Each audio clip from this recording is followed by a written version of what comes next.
Hi, everyone, and welcome to a special solo Christmas episode of Hear Me Out Pitch.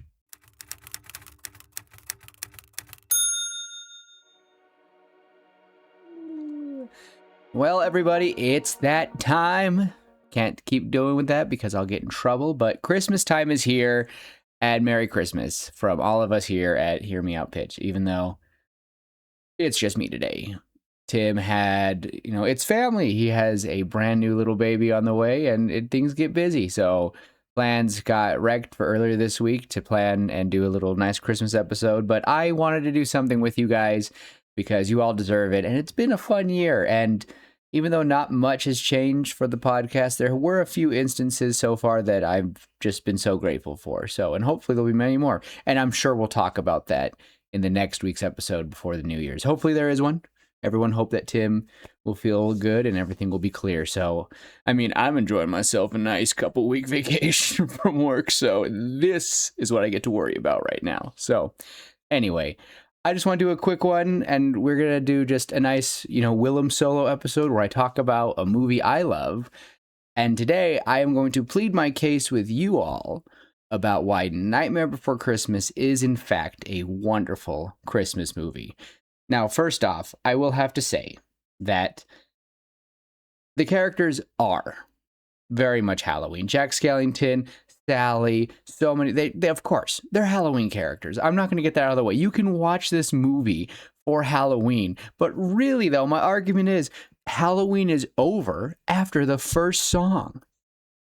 Like, they mention Halloween a few more times, of course, when they talk about Halloween Town, but for the most part, this is a story about a lonely figure who has been doing the same thing repetitively, and he feels stuck in his own place, and Christmas is what helps him get out of his funk. So it's fun, and I would like to say that it's a lot like George from It's a Wonderful Life. He thinks that he is all that, and he thinks that he is better than everyone, and just like George Bailey, he kind of gets to see, in a way, a world without him. And I'll get to that more later. Actually, no, I'm not even going to dive into that. That's way too much. But for the most part, if you love George Bailey, then you should love Jack Skellington, because they both are very similar characters. Long, lanky, full of life, but also feel stuck. So, until they get a life lesson learned. And both are thankful for Christmas. So, again, there you go. There's my first connection. But Jack does yearn for something more. And, right after Halloween is over, right after all the people of Halloween Town are trying to, congratulate him, he gets a little reprieve, and he thinks to himself, and he goes, I need something more. He has been doing this for so long, and he's so sick of Halloween, and he is done. Somewhere deep inside of these bones, an emptiness begins to grow. It's just a poetic beginning of that. But he travels into the woods alone, and lo and behold, he finds those magical trees, which I really wish we could learn more about, but that's for another day. And he finds the Christmas tree town. Well, he finds the Christmas tree, and he goes in and finds Christmas Town. And of course, this is probably such a wonderful and I can't talk. This is why I need Tim here, because he helps me when I struggle with my word. Tim, it's fine. But what's this? Discovering Christmas Town, discovering all of that. Just a fun little idea. Just a stark difference between this dark and dreary Halloween world. Doesn't mean Halloween's not fun, but compared to what he's... The children are throwing snowballs instead of throwing heads. They're busy building toys, and absolutely no one's dead. It's just an iconic little song, and it brings the hope of all right, we're starting to feel a little Christmassy and whimsically. I love What's This. It is a great song. And then after that, we have all the citizens of Halloween Town. We have to find Jack. There's only 364 days left till next Halloween. Actually, no, he says 365, and the Wolfman immediately, 364. If you can't tell, I really do love this movie. This was one of the movies, along with Hercules and Hunchback of Notre Dame, that I watched just religiously on my VHS tape. If you don't know what that is, you're invited to leave. I'm old. It's fine. I'm fine. That's where Tim would give me crap right there. So you can just hear him like, well, you're old. Yeah, Tim, I know. Yeah. Anyway, sorry. I'm sorry. This is why I don't do a podcast by myself. I go insane. And as Jack comes back, he calls for a town meeting. And that song, talking about Christmas Town, is, to me, one of the funnest songs of Nightmare Before Christmas. All the citizens are just like, does it do this? Does it shout? Does it scream? Does it scare people? And he's like, no, they just give gifts. They just like giving gifts. And then they have this gigantic, scary thing, the Sandy Claus. And it's ridiculous. He gets so many things wrong. And it's funny because the whole time, again, Jack thinks he's a little better than everyone else, being the leader of Halloween Town. And he says, I know they're excited, but they don't understand the special kind of feeling in Christmas land. You know, Jack did feel something in Christmas Town. He loved it. He wanted it. And the following scene, we get Something's Up with Jack. And he's just sitting there. Again, he wants that feeling. You know, what does it mean? Why do they do this? What's wrong with this? What's this special feeling? And he comes to the conclusion at the end of the song, Eureka! This year, Christmas will be ours. And again, just, he felt something special and he wanted to share it with his home.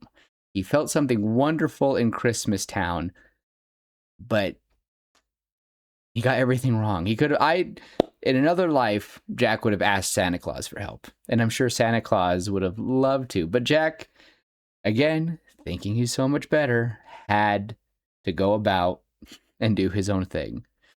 And him assigning all the villagers and having Lock, Shock, and Barrel kidnap Santa Claus. I will when they finally go, Jack, we got him. And it's the Easter Bunny. Oh, guys, I can go off about this this show so much. I really can. And I know I am just blathering through it. And it probably is going to be like a less than 20-minute episode because it's Christmas. I have stuff I got to do. But the little tiny things of him talking with the vampires with the baby doll, and they do the baby doll and it goes, Mah! And the vampire's like, what kind of noise is that for a baby? Perhaps you can improve it. They're like, oh, we're going to improve everything. We're going to make things better. And it just goes perfectly into making Christmas. You know, making Christmas is so fun. It's ours this time, and won't the children be surprised? Like, they want to be like, okay, Jack told us all these things. He told us how fun it is, but they're stuck in their Halloween ways. Absolutely love that song. Just Jack is getting all excited. He's like, I can feel something. It's like, no, Jack. You're getting excited because you see everyone in your community do something more. And I love the comparison between Halloween Town and Christmas Town during this song. You see them prepping and it's all joyful and Christmas music when it's Halloween Town. And then it jumps in and it dives to Halloween Town and it is darker. You have more heavier instruments. And it is such a fun song. Sorry, I'm getting all nostalgic.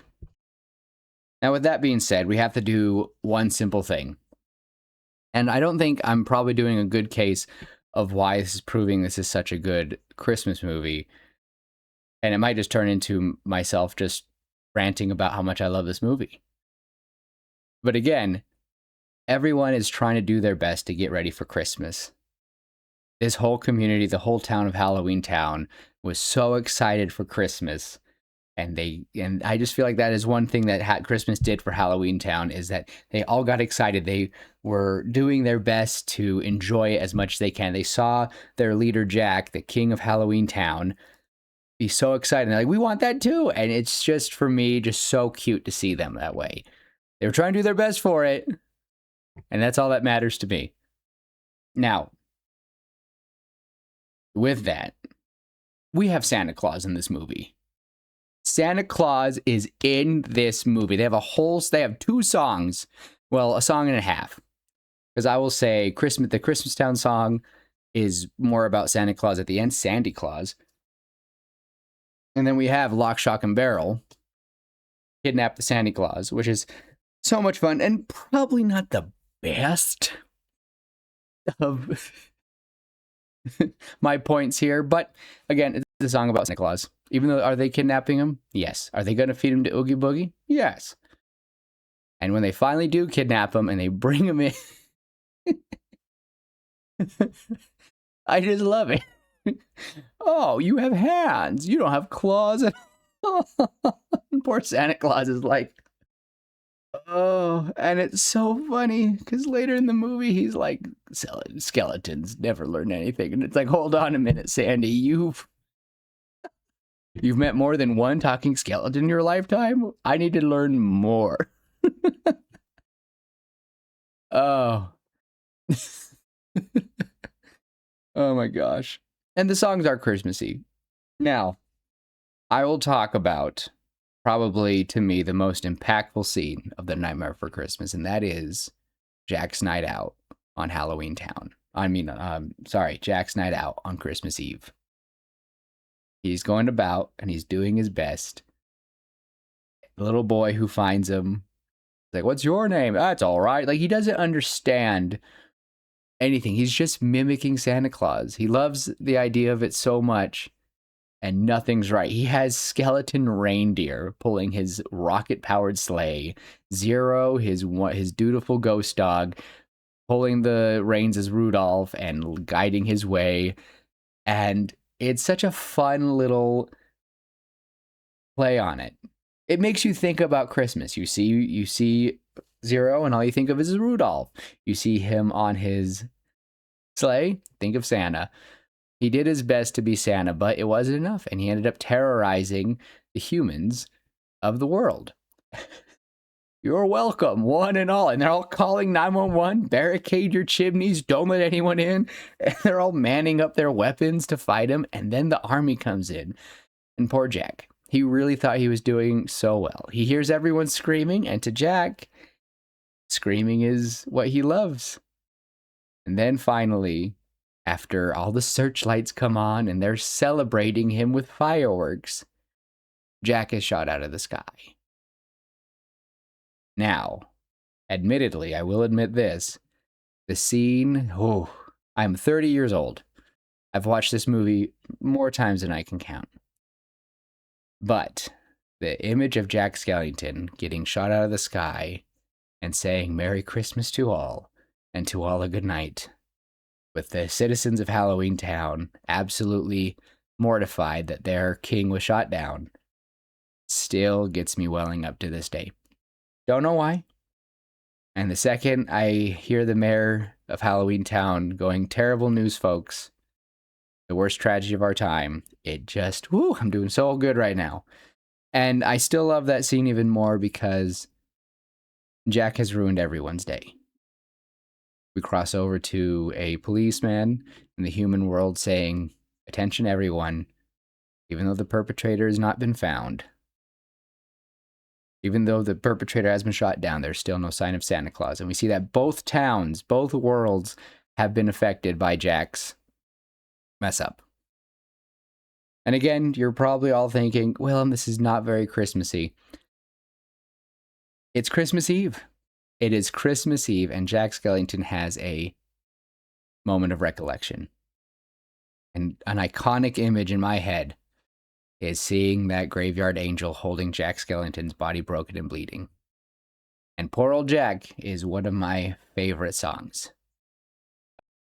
You know, the line of, find a deep cave to hide in a million years they'll find me, only dust and a plaque that reads, here lies poor old Jack.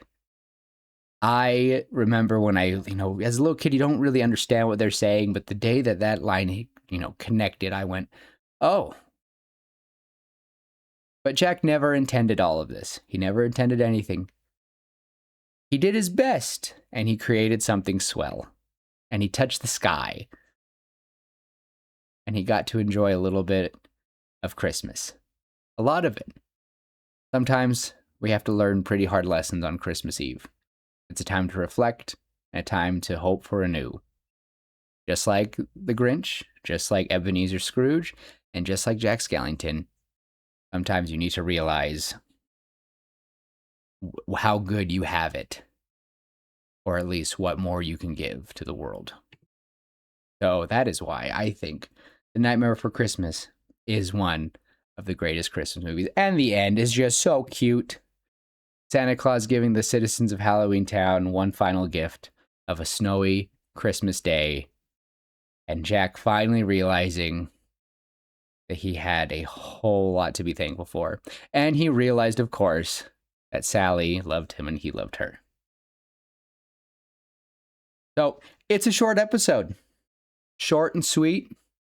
There's not much else to say. But to me, The Nightmare Before Christmas is a wonderful Christmas movie. If you love Ebenezer Scrooge, if you love George Bailey, then you absolutely should add Jack Skellington to that list. He learns a hard lesson on Christmas Eve. He does everything he can to change things, even though he should just have been grateful for what he had.